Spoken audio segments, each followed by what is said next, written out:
제8절 마음이 청결한 자는 복이 있나니 저희가 하나님을 볼 것임이요. 창세기로부터 계시록까지 하나님을 본 사람은 없습니다. 그러나 예수님께서는 하나님을 볼 수 있다고 말씀하십니다. 신앙인뿐 아니라 모든 사람들에게 있어 하나님을 본다는 것은 최대의 염원이자 영혼의 최종적인 목표라고도 할 수 있을 것입니다. 예수님께서는 마태복음 5장 3절에서 심령이 가난하면 천국이 저희 것이라고 말씀하셨고, 본절에서는 마음이 청결한 자는 하나님을 볼 것이라고 말씀하십니다. 하나님의 부분체인 생명은 심령의 신령체로 형성되어 있는데, 이 신령체를 싸고 있는 것이 곧 마음입니다. 다시 말해 심령의 문이 곧 마음이라고 할 수 있는 것입니다. 따라서 마음의 문을 열면 심령의 세계가 나타나는 것으로 심령과 천국이 하나로 어우러지도록 마음이 중간에서 매개체 역할을 하는 것입니다.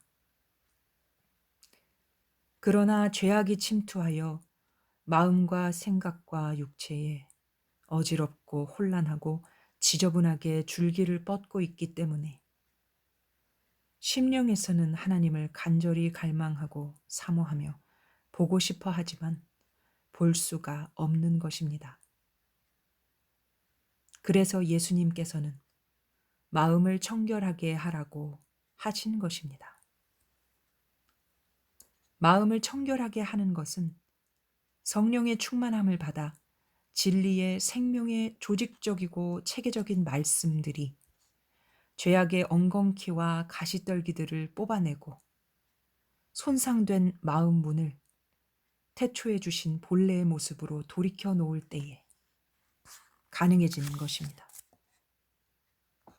흙으로 사람을 빚어 하나님의 생기를 불어넣어 생명이 된 생명의 구조적인 면은 심령을 가난하게 하고 마음을 청결하게 할 때에 새롭게 조성되는데, 이때 심령에서 나오는 생기의 능력의 빛이 마음의 막을 자연스럽게 통과하여 하나님을 볼 수 있게 되는 것입니다. 다르게 표현하면 하늘의 의로 배부르게 된 사람이 그 진리의 세계와 신령의 세계로 사람들을 향한 긍휼의 마음을 가지고 그것을 표현하게 될 때에 그 긍휼의 통로를 따라 나오는 진리의 능력이 자신의 마음에 남아있는 미세한 흠과 점과 티와 주름 잡힌 것까지도 선명하게 보고 소재할 수 있게 되는 것입니다.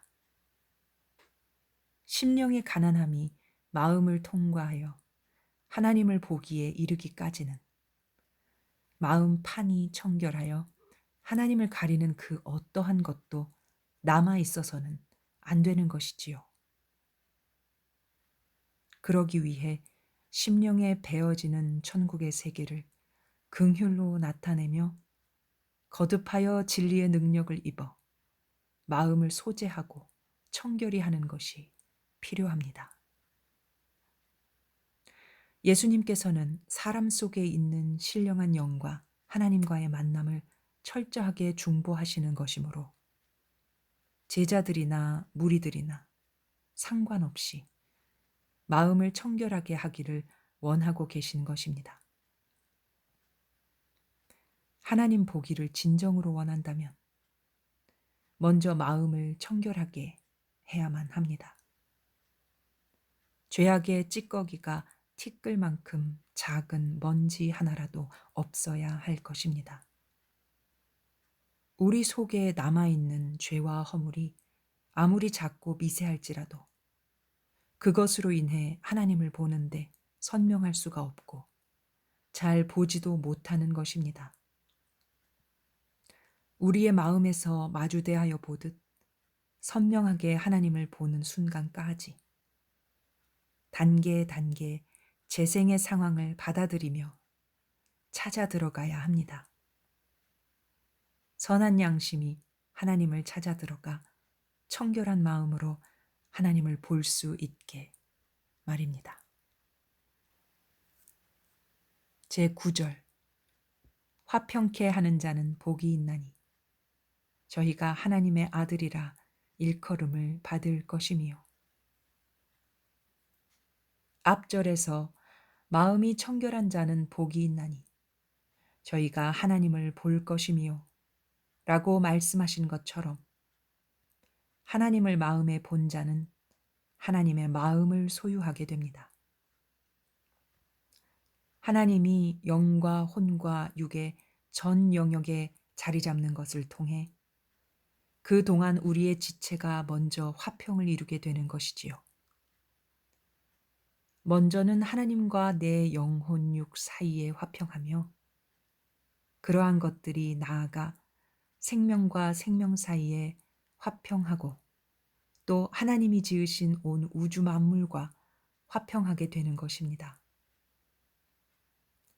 예수님께서는 내가 세상에 화평을 주러 온 줄로 생각지 말라.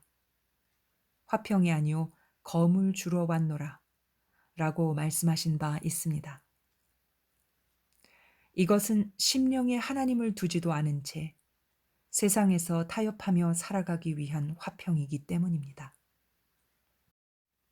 예수님께서는 세상을 향하여 타협하는 화평이 아니라 청결한 마음에 하나님을 보아 피어나는 생명의 누림을 화평이라고 말씀하시는 것입니다. 자신의 심령 안에서 이 생명의 화평을 누리는 자만이 다른 영혼들이나 만물들과도 외식적이고 제한적인 화평을 하는 것이 아니라 생명에서 피어나는 하나님의 기운으로 참된 화평을 나누는 것입니다. 화평, 그것은 무조건적 혹은 암묵적 타협이 아니라 피어나는 생명이며 피어나는 사랑이며 피어나는 자비며 피어나는 의의 꽃이며 피어나는 노래이며 행복인 것입니다.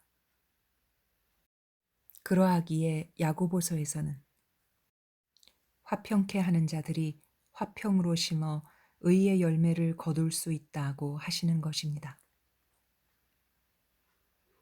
이렇게 화평케 하는 사람은 역시 복을 받는 것이 아니라 복이 있다고 말씀하십니다.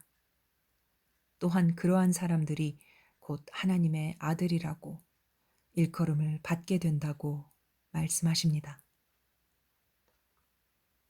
예수님께서는 무지하게 믿기만 하면 하나님의 아들이 된다고 말씀하신 것도 아니고 예수님의 이름으로 전도하고 봉사하면 하나님의 아들이라고 일컬음을 받으리라는 것도 아닙니다.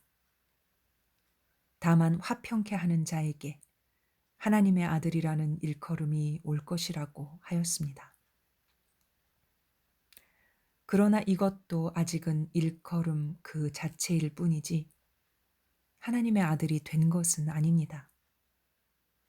하나님의 아들이 되려면 마태복음 5장 2절의 말씀에서 9절의 말씀까지의 체계를 세워 이후 44절까지 있는 말씀을 행함으로 이루어낼 때 45절의 말씀처럼 하나님의 아들이 되는 것입니다. 다시 말하자면 화평케 하는 자는 하나님의 아들이라 일컬음을 받는 것이며 이러한 말씀을 듣고 이와 같이 행한 결과로 하나님의 아들이 될 것이라는 말씀인 것입니다. 이 말씀은 참으로 묵상이 많이 필요한 말씀입니다. 로마서 8장 12절에서 17절까지 성령 안에서 묵상하고 마태복음 5장 9절과 5장 45절을 진리 안에서 묵상하되 사도 바울이 로마서를 통해서 던지는 복음의 메시지와 예수님께서 전하시는 진리의 메시지를 참으로 깊은 세계로 들어가서 묵상을 해야만 할 것입니다. 어찌하든지 지나치게 단순하지도 말며 또 지나치게 복잡하지도 말고 성령 안에서 또는 예수 그리스도 안에서 심령을 가난하게 하고 마음을 청결하게 한 후에 신앙 안에서 묵상하며 자신을 봐야 할 것입니다. 화평케 하는 자는 복이 있는데 그러한 사람들은 하나님의 아들이라 일컬음을 받을 것입니다.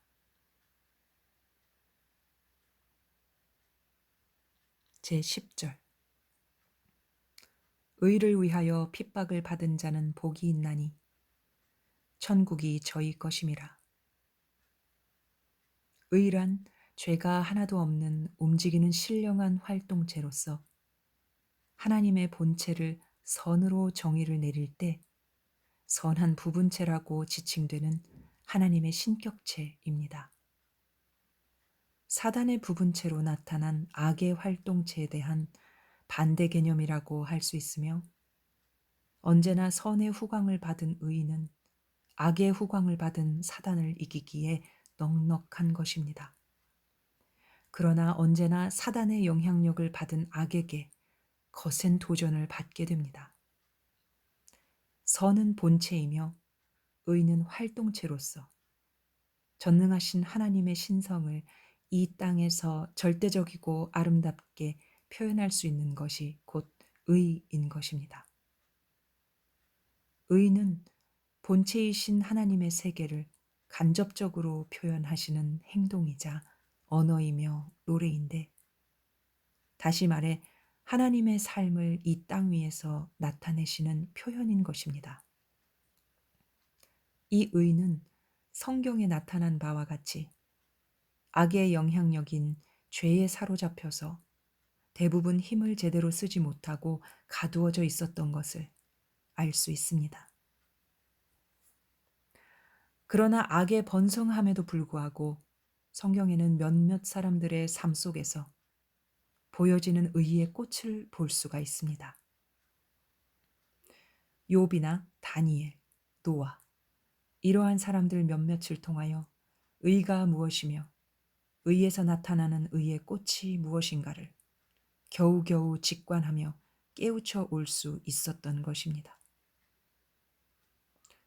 구약에서 이처럼 희소하게 보여졌던 의의 흔적들이 예수 그리스도의 온전하신 능력으로 말미암아 이제 확연하게 나타나기 시작합니다. 예수 그리스도의 숭고한 희생의 삶과 죽음은 모든 영혼들이 의에 줄이고 목말라 하며 의로 애타게 찾을 수 있는 조건이 되신 것입니다. 마태복음 5장 6절에서 예수님은 우리의 심령 속에서부터 무엇을 갈망해야 하는 것을 알려주시고 계십니다. 즉 의에 줄이고 목마른 자는 의에 배부를 것이라고 알려주십니다. 심령의 간절함으로 의에 줄이고 목말라 하는 것을 통해서 나의 각 지체를 죄가 하나도 없이 의로 적심으로 구절에서 나타나는 하나님의 아들이라 일컬음을 받는 단계까지 들어갈 수가 있는 것입니다. 세상적이요, 정욕적이요, 마귀적으로 가득 차 있는 것을 그리스도께서 주신 은혜와 성령의 깨우침에서 나타나는 진리의 능력을 통해서 몰아내버리고 마음을 청결하게 한 상황에서 의에 줄이고 목말라 하는 심령의 갈망이 의로 충만하게 채워짐으로 인해 선의 후광을 받은 본래의 모습인 의로 드러나는 것입니다.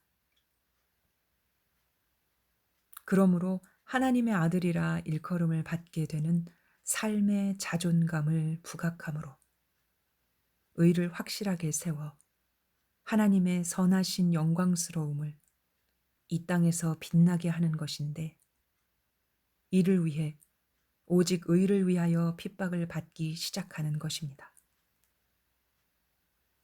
의가 하늘에 있다면 핍박을 받지 않고 사랑만을 받을 것이나 의가 이 땅에서 하나님의 영광스러운 선한 것을 나타내야 하기 때문에 악의 영향력을 받은 세력인 죄에게 강력한 도전을 받게 되는 것입니다. 그것은 매우 정상적이고 당연한 현상들이며 핍박이 오면 핍박 때문에 참고 이겨내는 것이 중요한 것이 아니라 오직 의, 의가 핍박을 받는다는 것을 인식하는 것이 중요한 것입니다. 의를 위한다는 것은 선을 위하는 것이고 선을 위한다는 것은 하나님을 위한 것입니다. 그렇게 됨으로써 3절에서 말씀하신 천국이 저희 것이며 라는 전제적 연결어로서가 아니라 본절에서의 말씀처럼 천국이 저희 것임이라 라는 결론어로 끝맺음을 하게 되는 것입니다. 이것은 하나님의 선한 자존심을 위하여 죄가 하나도 없이 의를 세우고 의를 나타낸다는 것 자체로 천국을 이루는 복이 있는 것입니다. 화평케 하는 자는 하나님의 아들이라 일컬음을 얻지만 그 화평이 하나님의 의를 위한 것이 아니면 세상과의 타협이 되어버리고 맙니다. 그러기에 하늘에 속한 자의 화평은 바로 의를 위한 것입니다. 화평을 위하여 의를 숨긴다면 그것은 다분히 인간적이고 세상적인 비굴한 타협일 뿐 참으로 화평케 하는 자가 아닌 것입니다. 따라서 단언하자면 하나님의 아들이라 일컬음을 받는 자의 화평의 능력은 의를 위한 핍박이 있느냐 없느냐로 그 진위를 가늠해 볼 수 있는 것입니다.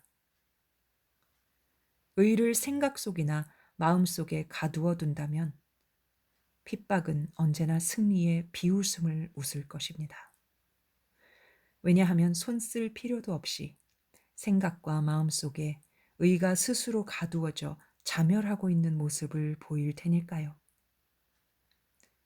의를 의롭게 나타내고자 할 때 핍박은 전광석같이 빠르게 움직여 옵니다.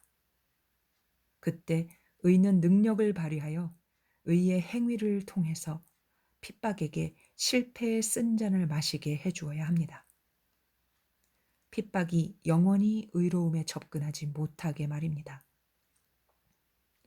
의는 언제나 핍박의 영향과는 상관도 없는 하나님의 선한 부분체이며 하나님의 후광을 받아서 나타나는 능력이기 때문에 그 자체로 나타내야 하는 것입니다. 의를 위하여 핍박을 지혜롭게 피하는 자가 복이 있는 것이 아니라 핍박을 당연히 받아들이고 받아들인 후 의로 승리함으로 만족하는 환희의 세계가 곧 천국을 소유한 것이라고 예수님께서는 제자와 무리들에게 알려주신 것입니다. 제자들의 심령의 세계나 무리들의 심령의 세계 속에서 의에 줄이고 목말라 갈망함으로 하나님의 선한 후광에 신령한 것을 새롭게 공급받으면 죄의 티끌 하나 없이 의로 충만하여 어떠한 상황 속에서도 핍박이 오는 것을 거부하지 않고 쓰러지지도 않고 넉넉히 이겨냄으로써 천국을 소유할 수 있다고 주님은 말씀하십니다. 이런 주님의 절대 소망의 메시지는 영원히 영광 받으소서. 아멘.